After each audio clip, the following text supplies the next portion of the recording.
Is it just me, or is trying to improve yourself getting harder and harder to do as the years go by?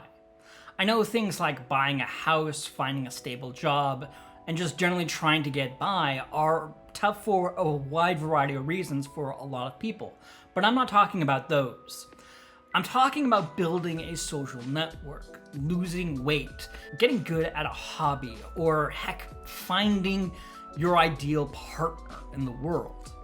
On paper, all of these things are pretty simple to do, as a lot of simple advice can just tell you exactly what you need to do. But the intricacies of achieving those particular things can be a slog for one reason or another. Take just losing weight for an example. We have so many different gadgets and wearables these days that we can figure out every kind of minute detail that impacts our own health, and we can use that information to put together training regimens, diet plans, and all kinds of other things to help us with losing weight or gaining muscle mass to achieve our own ideal figure. And yet, the obesity rate continues to climb throughout the world. Or you could even look at the dating scene, where apps like Tinder and Bumble, as well as all the variety of other online websites like eHarmony, if that is still a thing, you would think that we'd be able to find our own ideal partner in the world through a lot of these avenues. And yet, the birth rate is still declining. Obviously, there are a lot of other things that are going on behind the scenes here. Everything from deregulated food safety to the prevalence of fake dating profiles. It's clear that there are so many other barriers and problems that we must face while trying to improve those particular things and achieve those particular goals and desires. Boy, that escalated quickly. I mean, that really got out of hand fast. But one area that I don't think is being brought up enough is how self-help contributes to this entire mess and makes our lives so much busier as a result. Because while one does not simply do the thing we're supposed to do these days, there are crucial moments where not being exposed to all of the self-help rhetoric and nonsense, that we would be in a much better position if we did not even listen to that stuff in the first place, or even get pulled in by that rhetoric. Say the line, Bart! We've got trouble! Yay! So I want to be taking some time to be talking a little bit about that. Specifically how self-help gives us more work and more hoops that we have to be jumping through, and what we can actually do to deal with that problem. So the biggest culprit in all of this that makes our lives so much busier is the fact that self-help gurus continuously present ineffective loops for us.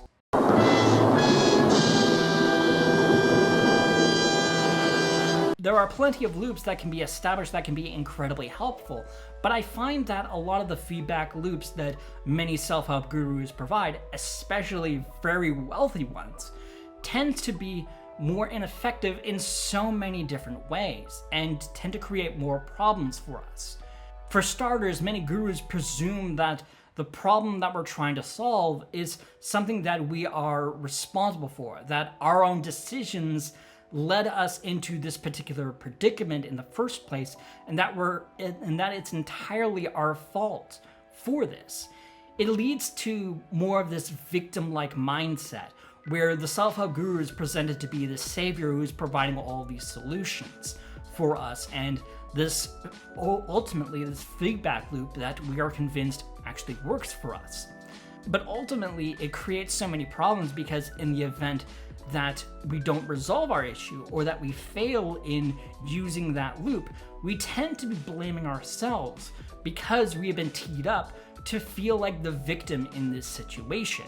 Sometimes it doesn't just work. And it's even worse in the case of us actually succeeding, because we are then encouraged to obsess over various details and to create more unhealthy loops to solve our own problems or to address particular issues. And we're not really trained for that. It's for this reason I see that trying to gain vast amount of wealth can be a very dangerous idea, because when it comes to a money mindset, all we really have to look at is the billionaires in today's society. We see a lot of billionaires that are obsessing over their own wealth and trying to make the number constantly go up, even though they can live their best lives regardless. They can be whoever they want to be, and there really is no point to them having more money.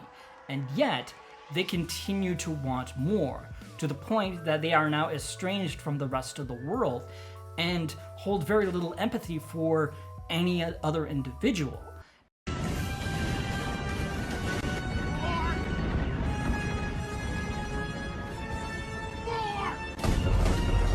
Despite the fact that many articles depict them as these amazing individuals that we should all aspire to be like and have qualities like them. You sit on a throne of lies. All in all, the feedback loops that self-help gurus provide are just not healthy and not helpful for us. And if that is their solution, well, we need to figure out different ways of improving ourselves that don't involve their specific feedback loop that they are trying to sell us, or their particular strategies that they're trying to sell us. And another aspect that gurus use in order to make our lives a lot busier is that they focus more on addiction rather than actually solving the problem. It's why people continuously go back to the guru despite the fact that their own strategies didn't really result in any kind of improvement or any advancement in the aspect that they're trying to improve. They're hoping that the next course or the next video or the next seminar or book that they are going to be releasing will be the salvation for their lives, and that they're going to be able to grow from that. And a lot of gurus place these kinds of incentivizations in their own strategies. Beyond that, we're often encouraged to obsess over just the tiniest of details along our journey. We need to be more efficient at solving our own problems or overcoming obstacles, regardless of whether we succeed or we fail. We need to be getting stronger or to constantly improve ourselves and to crave more of this particular thing, to become dopamine junkies and getting off of our own supply, as it were. Oh, that's that good shit! All in all, it reminds me of an experience that I had as a preteen while taking swimming lessons. Back in those days, I attended an aquatic center where they taught various swimming techniques as well as pool safety, where you ascended through the various grades provided that you passed and met the certain requirements that they were looking for. And it was just a whole lot of fun. It was really neat, and it felt much like school. But the big key in all of this is the fact that the parents had to be paying for these courses every single month. The only problem that they had with this particular format is that once you reached a certain point, you would have learned all of the basics of swimming, and all that would be really left was the process of becoming a lifeguard. And so instead of the aquatic center mentioning to my parents, hey, your kid can no longer take these swimming lessons because the next level is to become a lifeguard, they instead create a situation where they would continuously get money from the parents while telling the kids that there are certain performance issues that they took issue with and could not advance us to the next grade. It ultimately boiled down to them getting way more money from unsuspecting parents who thought that their child was just getting these good, valuable swimming lessons. But for the kids in particular, it created more of these perfectionist tendencies. I put myself into a situation where I wanted to make the perfect dive or make the perfect front crawl, because those were the areas that they continuously targeted me for months on end. If my dive was perfect, then it was my front crawl. If my front crawl was very well the next month, then it would be my dive that would be the problem here. Ultimately, I feel that self-help feels very much like that. In our own journey, we're often held back for one reason or another, and instead, a guru is feeding us a lie to keep ourselves focused on an unimportant detail and to ignore the rest of it. We get our emotions toyed with again and again, and we get gaslit by gurus just so they can get more money out of us rather than trying to actually help us improve our lives and grow. If it's not a hyperfixation that they are introducing to us to obsess over, then it's a sense of guilt that we would experience when we relapsed from our own habits, all of which feeds into just these addictive patterns and loops that don't grow us or improve our lives or change it in any positive way. All of this is rounded out by the fact that if you want to see any kind of big improvements in your lives, a lot of that stuff is gate-kept. You have to be spending lots and lots of money in order to make that happen. You have Tony Robbins, who is offering seminars, and while yes, you can access some of his advice through his blog, the real big moneymakers here are the individual coaching that he can offer, as well as the VIP treatments that he offers to his events. And those things are very expensive. Congratulations, Mr. Krabs. Hello, I like money.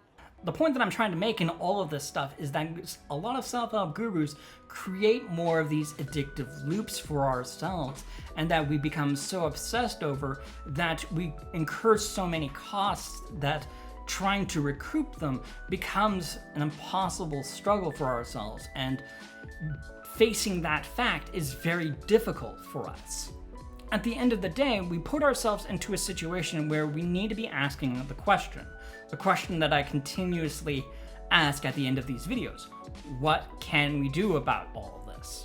I can't blame people for falling into these traps, because in the end, self-help is all just trial and error. We're all trying to guess what is the best solution here, and for a lot of self-help gurus, they're in that kind of position because they don't really know who you are, and they don't really know what is the best for you, and yet they have to provide a solution. So they go with a simple advice or blanket statements and hone in on that in particular. So I understand that whole overall tendency, but the reality here is that the real answer to how we can address this problem in the first place is very complex and varies depending on who you are. For the self-help gurus, it pays for us to be way more honest with ourselves and to our own audience. Yes, it can lead to losing out on clients and disappointing individuals that want to support us. But all of that is on a short-term basis here. Going back to the swimming lessons that I spoke about, I haven't never stepped foot in that place since then. Nor do I ever plan on going back there. And that is a big thing, because they lost money that they would have gained from me constantly begging my parents to keep on coming back to that place again and again. But they also lost money from me if I ever had the desire to ever go back there. I would rather go to another swimming pool rather than going back there. And that monetary value is in the thousands, perhaps even tens of thousands of dollars. $1 million. But of course, that is all just theoretical. But it's still really important to be keeping that in mind. Either you can prioritize a lot of the short-term gains that you can be getting, or you can suffer the cost of people figuring out who you actually are, get pissed off, and never want anything to do with you. He did. I know paperwork. This office is now closed. I think it really pays for gurus to be more upfront and honest and to tell people like it is. And on top of that, to offer various options and to come back to being helpful and lifting up people in a genuine way. And if gurus aren't really willing to do that, then that responsibility really falls to the consumers. It's up to you to determine when enough is enough and to move past them. Yes, it ultimately creates more work for you, of course, but practicing things like self-reflection, studying up on the topic, and researching the gurus themselves can all be preventative measures that ensure that you get the most out of your journey and that you don't follow a shady guru with a shady past or has dubious methods that they have employed in the past. Is what I'm proposing a flawless plan? Of course not. Life is an unpredictable mess, and no amount of preparation that we can anticipate will ever prepare us for every single possible scenario that we could be encountering in our own lives. But at the very least, when you are grounded in reality, knowing where you want to be going and how you want to make things happen, it is so much easier to follow that path than to be pulled in by another guru's words or fantasies that they want to be sharing with you. And all of that can be just enough for us to focus on our own genuine growth and our own genuine journey. Before you go, I would really appreciate it if you left a like on this video and also subscribe to the channel, because it is absolutely free to do so and it also helps with the algorithm. Thank you guys so much, and remember, I love you guys.